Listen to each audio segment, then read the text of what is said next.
Friends, मैं astrologer Ritesh Mehta. सबसे आज हम बात करेंगे चार्टर्ड अकाउंटेंसी के प्रोफेशन के बारे में। और दोस्तों, मैं इस वीडियो में आपको दो पार्ट में दो चीज़ें बताऊंगा। सबसे पहले सीए के बारे में मैंने एस्ट्रोलॉजिकल चार्ट देख के एक अनुभव पाया है कि सीए स्टूडेंट्स के साथ क्या प्रॉब्लम्स आती हैं, उस बात को हम डिस्कस करेंगे। और उसके बाद सेकंड पार्ट में सेकंड पार्ट जो रहेगा बेसिकली एस्ट्रोलॉजर्स के लिए रहेगा जो एस्ट्रोलॉजी का अध्ययन कर रहे हैं कि कुंडली में क्या क्या ऐसे योग होते हैं जो व्यक्ति को सीए बनाते हैं, या व्यक्ति के हाथ में ऐसी कौन सी रेखाएं होती हैं जो व्यक्ति को सीए बनाती हैं। तो फर्स्ट पार्ट में हम ये बात करेंगे कि व्यक्ति जो सीए कर रहा है उसके साथ प्रॉब्लम्स क्या आती है और गलती कहाँ पे होती है। तो दोस्तों, सीए एक ऐसा प्रोफेशन है जिसको कंप्लीट करने में मिनिमम 5 से 6 साल आपको लग जाता है। और जब आप सीए फाइनल में पहुंचते हो तो फाइनल में पहुंचने के बाद आपके माइंड में ये चीज़ें आती हैं कि यार मेरे से अब क्लियर नहीं हो पा रहा है। कई लोग ऐसे होते हैं जो 5 या 6 अटेम्प्ट देने के बाद भी सीए फाइनल क्लियर नहीं कर पाते हैं और नर्वस हो जाते हैं। दोस्तों, मैंने हजारों कुंडलियाँ देखी हैं और उन कुंडलियों का एनालिसिस करके मैंने पाया है कि कई ऐसे व्यक्ति थे जो 8-8, 10-10 साल में सीए क्लियर किए हैं, लेकिन सीए क्लियर करने के बाद उनकी लाइफ में जो चेंजेस आए हैं वो एक्स्ट्राऑर्डिनरी थे। मतलब कई ऐसे व्यक्ति थे जो 5 साल में सीए क्लियर कर लिए, फर्स्ट अटेम्प्ट में सीए क्लियर कर लिए और वो 50 या 60 हज़ार मंथ के पैकेज पे गए। और कुछ ऐसे थे जिनको सीए क्लियर करने में 10 साल लग गए, लेकिन वो इनिशियली लेवल पे ही 8 या 9 लाख के पैकेज पे गए। और कुछ ऐसे भी थे जिन्होंने अपनी प्रैक्टिस स्टार्ट कर दी, और कुछ ऐसे भी थी जो टीचिंग में गए और उन्होंने भले उनको सीए क्लियर करने में 8 से या 10 साल लगा, लेकिन उसके बाद वो आज एक रेस्पेक्टेबल लाइफ जी रहे हैं और साथ में काफ़ी ह्यूज अमाउंट अर्न कर रहे हैं। मेरा एक फ्रेंड था, वो उसे सीए फाइनल क्लियर करने में लगभग 6 साल लगा और अभी उसकी प्रैक्टिस चल रही है और लगभग साल की 80 लाख की प्रैक्टिस है। तो मैं आपको बस क्या बोलना चाह रहा हूँ कि अगर आप सीए फाइनल में हैं और आपके माइंड में ये नेगेटिविटी आ रही है कि मेरे से ना हो पाएगा, तो ना हो पाने से पहले आप 2 बात मेरी माने। फर्स्ट चीज़, आप किसी एस्ट्रोलॉजर से कंसल्ट करें। अगर आपके पास ये माइंड में आ गया है कि यार मेरा नहीं हो रहा है, मैं फ्रस्ट्रेट हो रहा हूँ या मेरा कब निकलेगा, तो आप एक एस्ट्रोलॉजर्स के पास जाएं। मैंने कई कुंडलियाँ देखी हैं चार्टर्ड अकाउंटेंट्स की जिनको मैंने मोटिवेट किया है और मैंने एक प्रिडिक्ट किया है कि आप इस अटेम्प्ट में अगले 2 या 3 अटेम्प्ट में सीए बन जाओगे या नेक्स्ट अटेम्प्ट में सीए बन जाओगे, और उनकी कुंडलियाँ सही हुई हैं। ऐसे कई ऐसे चार्ट्स हैं और कई ऐसे लोगों के मेरे पास डिटेल है जो कभी मेरे पास आया करते थे कि मैं सीए छोड़ रहा हूं, अब मेरे को करना चाहिए कि नहीं, और मेरे को चार्ट में योग दिखे और मैंने उनको ये बोला कि नहीं, आप कंटिन्यू करो, आपका एग्जाम क्लियर होगा। तो ये पॉजिटिविटी के साथ मैंने अपने एस्ट्रोलॉजिकल एनालिसिस के बेस पे जो मैंने वर्ल्ड के बेस्ट इंस्टीट्यूट में रिसर्च करने के बाद सीखा है, उन्हें एडवाइस दिया था। और आज उसका रिजल्ट ये है कि जो व्यक्ति सीए छोड़ने वाले थे वो आज सीए कंप्लीट कर लिया और बहुत अच्छे पैकेज पे हैं। तो जो मेरा फर्स्ट मैसेज आप लोगों के लिए है वो ये है कि आप सीए की वैल्यू को समझिए। आप किसी आईएएस से मिलेंगे, आप किसी पॉलिटिशियन से मिलेंगे, आप किसी डॉक्टर से मिलेंगे या वर्ल्ड में आप किसी से भी मिलेंगे, तो वो जो सीए वर्ड है ना, वो आपको रेस्पेक्ट दिलाएगा। भले आपको क्लियर करने में 6 अटेम्प्ट लग जाएं, 7 अटेम्प्ट लग जाएं, आपकी एज 30, 32, 33 भी हो चुकी है। आप ये मत सोचिए कि 33 हो गया, अब मैं सीए नहीं हो पा रहा है, मैं क्या करूं। आप ये सोचिए कि अगर 33 में भी मैं सीए क्लियर कर लेता हूं तो अगले 40 साल तक, जब तक मैं इस धरती पे हूं, तब तक मैं सीए कहलाऊंगा। और दोस्तों, मैं आपको एक चीज़ और बताना चाहूँगा कि सीए ही एक ऐसा प्रोफेशन है, आप डॉक्टर से मिल लो तो भी वो आपको रेस्पेक्ट देगा, आप आईएएस से मिल लो तो भी वो आपको रेस्पेक्ट देगा, आप आईआईटीएन से मिल लो तो भी वो आपको ऐसा रेस्पेक्ट देगा। तो यहाँ पर ये मैटर नहीं करता है कि आप सीए कब बने, यहाँ पर मैटर ये करता है कि आप सीए बन गए हो। दूसरी बात, अगर आप सीए फाइनल में हो और आप सीए फाइनल में 160 या 170 मार्क्स स्कोर कर रहे हो और आपका अटेम्प्ट क्लियर नहीं हो रहा है, तो आपको ये समझना पड़ेगा कि आप में इंटेलिजेंसी थी, इसलिए आप सीए फाइनल में हो। आप 160 टच कर रहे हो, इसका मतलब है आपने सारा सिलेबस कवर कर लिया है। अब एक डेस्टिनी पॉइंट बस बचा है और उस डेस्टिनी के सपोर्ट करते ही आप एग्जाम क्रैक कर जाओगे। तो मैं ये बोलना चाहता हूं कि अगर कोई स्टूडेंट ऐसा है जिसका सीए फाइनल नहीं निकल रहा है और वो ये सोच रहा है कि यार मेरे को अब मेरे से ना हो पाएगा, मैं जॉब ज्वाइन कर लेता हूं या मैं छोड़ देता हूं, तो एक बार किसी अच्छे एस्ट्रोलॉजर से मिले। और ये इसलिए मिलना जरूरी है क्योंकि मैंने देखा है कि एस्ट्रोलॉजर्स आपको करियर के मैटर पे, अगर वो अच्छे एस्ट्रोलॉजर हैं, उन्होंने कई सीओ की कुंडली पे रिसर्च किया हुआ है, तो बहुत ही सही एडवाइस दे पाएंगे। दोस्तों, मैंने लगभग 200 से 250 सीए की कुंडलियों का एनालिसिस किया और एनालिसिस करने के बाद वो व्यक्ति कब सीए बने, उन्होंने कब सीए स्टार्ट किया था, कब उनका सीए कंप्लीट हुआ, इन सारी चीज़ों को रिसर्च करने के बाद मैं कुछ कंक्लूजन्स पे पहुंचा। वो कंक्लूजन्स जो है वो मैं आपके साथ शेयर करूंगा और ये जो व्यक्ति एस्ट्रोलॉजी का अध्ययन कर रहे हैं उनको ये कंक्लूजन बहुत बेनिफिट देगा। लेकिन अभी जो अपन स्टार्टिंग पॉइंट कर रहे हैं और बात कर रहे हैं वो सीए स्टूडेंट्स के लिए कर रहे हैं। दोस्तों, मैं आपको बताना चाहूँगा कि सीए में जो सबसे अच्छी चीज़ है वो ये है रेप्यूटेशन। आज सीए बनने के बाद आपके पास एक्सपोजर बहुत है और सबसे अच्छी चीज़ ये है कि सीए बनने के बाद आपको रेस्पेक्ट बहुत मिलता है। तो वो जो रेस्पेक्ट है वो ये नहीं देखता है कि वो आप 1 अटेम्प्ट में सीए बने हो, 2 अटेम्प्ट में बने हो या 5 अटेम्प्ट में बने हो, वो बस एक टैग लाइन को देखता है। और मैंने ये देखा है कि वो व्यक्ति जो 5 या 6 अटेम्प्ट में सीए बने हैं, सीए बनने के बाद उनकी लाइफ चेंज हो गई है और लाइफ में जितना भी फ्रस्ट्रेशन था वो एक मोमेंट में खत्म हो गया है। तो आपको किसी भी कंडीशन में सीए को ड्रॉप नहीं करना है। ड्रॉप करने से पहले किसी एस्ट्रोलॉजर से कंसल्ट जरूर करना है। मैं आपको छोटी छोटी चीज़ बता रहा हूँ कि सीए जब आप कंप्लीट करने की तैयारी करते रहो तो कुछ छोटे टिप्स आप ध्यान रखो। जैसे अगर आपकी मेमोरी वीक है तो आप क्या करें कि एक हरा बॉटल लें और हरे बॉटल में, कांच के बॉटल में पानी डाल दें और उस पानी को धूप की रोशनी में रखें सुबह 8 से 11 बजे तक। और 8 से 11 बजे तक धूप की रोशनी में रखने के बाद जहां पर आप पढ़ते हैं उस स्टडी टेबल में उस बॉटल को रख दें। दोस्तों मैं ये बताना चाहूँगा, ये माइंड के शार्पनेस के लिए सबसे बेस्ट ट्रिक है और ये साइंटिफिकली प्रूफ है कि अगर आप इस बॉटल को अपने पास रख के पढ़ाई करते हो तो आपका जो कॉन्सेंट्रेशन है वो भी बढ़ेगा और धीरे धीरे उसके वाइब्रेशंस से आपके माइंड में शार्पनेस भी आएगी। तो ये रेगुलर आप एक जो मैं टिप्स आपको दे रहा हूँ इसको आप फॉलो किया कीजिए। इसके अलावा सोने से पहले आप 15 मिनट मेडिटेशन जरूर किया कीजिए। जब आप दिन भर स्टडी करते हो और रात को 15 मिनट मेडिटेशन करते हो तो माइंड की जितनी भी अलग अलग माइंड्स में जो थॉट्स होते हैं वो रुक जाते हैं और वो जब थॉट्स कुछ समय के लिए रुक जाते हैं तो माइंड को एक, आप ये मान लो कि एक टाइप का ऑयल मिल जाता है, एक टाइप का माइंड रिपेयर हो जाता है। दिन भर उस माइंड में थाउजेंड्स ऑफ थॉट्स आ रहे हैं, रात को 10 मिनट के लिए आप मेडिटेशन कर रहे हो तो वो जो 10 मिनट मेडिटेशन का है वो आपके दिन भर के माइंड ने जो वर्क किया है उसको रिपेयर कर रहा है। तो ये 2 चीज़ आप जरूर फॉलो करें। अब तीसरी बात, सीए बनने के बाद क्या प्रॉब्लम आती है कि आप ये नहीं डिसाइड कर पाते हो कि आपको जॉब करना है या आपको प्रोफेशनल फील्ड में जाना है, इन द सेंस बिजनेस में जाना है या फिर प्रैक्टिस करना है। तो इसके लिए भी आप किसी एस्ट्रोलॉजर से कंसल्ट कर सकते हैं।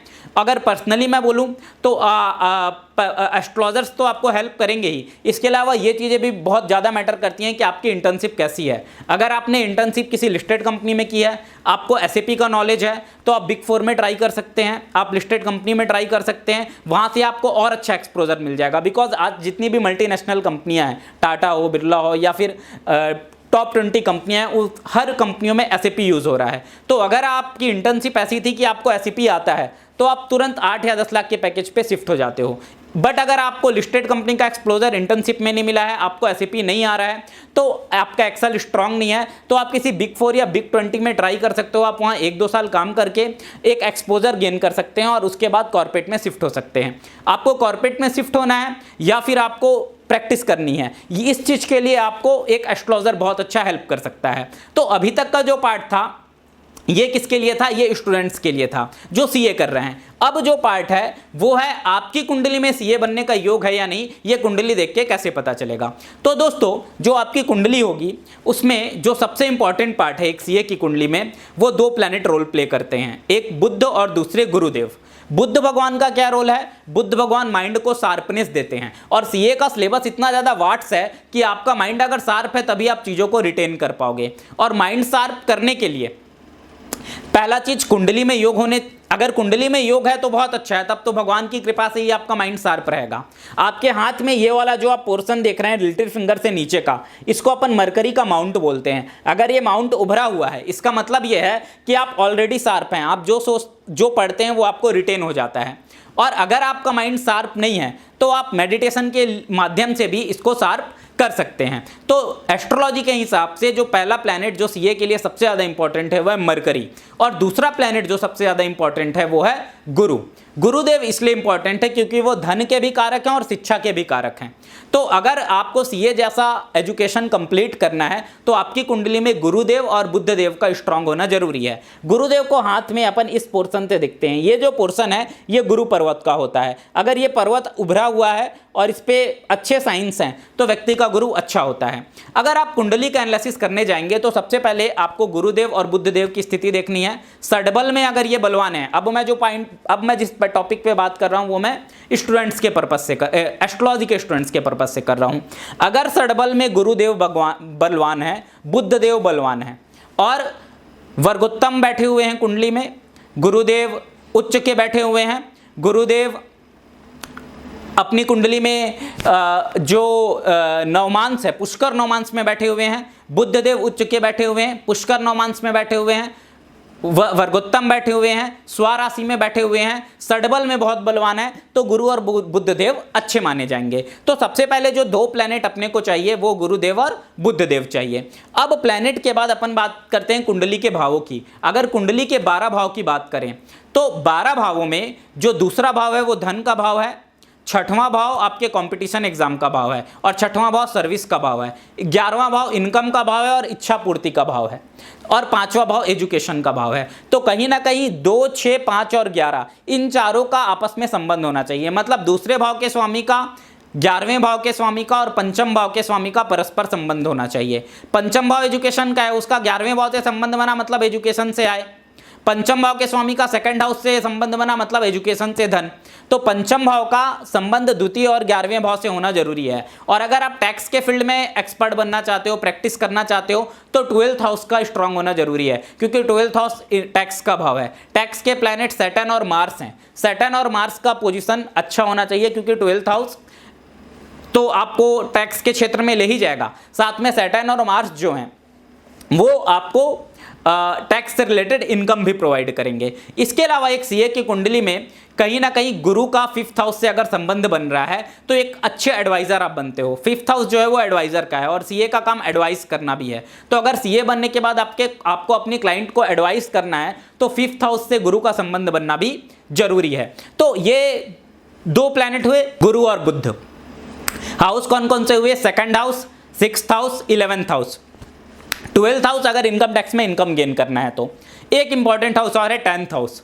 जब 10th हाउस अगर आपका बलवान होगा तो आपको नेम और फेम जरूर मिलेगा। तो अगर आप एस्ट्रोलॉजर हैं और आपके पास कोई व्यक्ति आता है, वो पूछता है भाई मेरा सीए क्लियर होगा कि नहीं, तो सबसे पहले तो आप बुध और गुरु की स्थिति देखिए, उसके बाद सेकंड हाउस देखिए, 6th हाउस देखिए, 11th हाउस देखिए। सबसे इंपॉर्टेंट चीज है, जब वो आपसे क्वेश्चन पूछने आया कि सीए क्लियर होगा कि नहीं, तो उसकी दशा देखिए।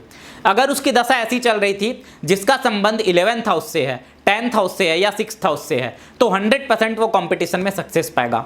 अब 10th, 11th और 6th हाउस से अगर दशा का संबंध बन रहा है तो यहां पर इंपॉर्टेंट चीज ये हो गया कि इन भावों के स्वामी बलवान होने चाहिए, और दशा के साथ जो अंतर दशा चल रही है वो दोनों प्लैनेट एक दूसरे को सपोर्ट कर रहे हो। मतलब एक दूसरे से 5-9 में बैठे हों या एक दूसरे से 4-10 में बैठे हों।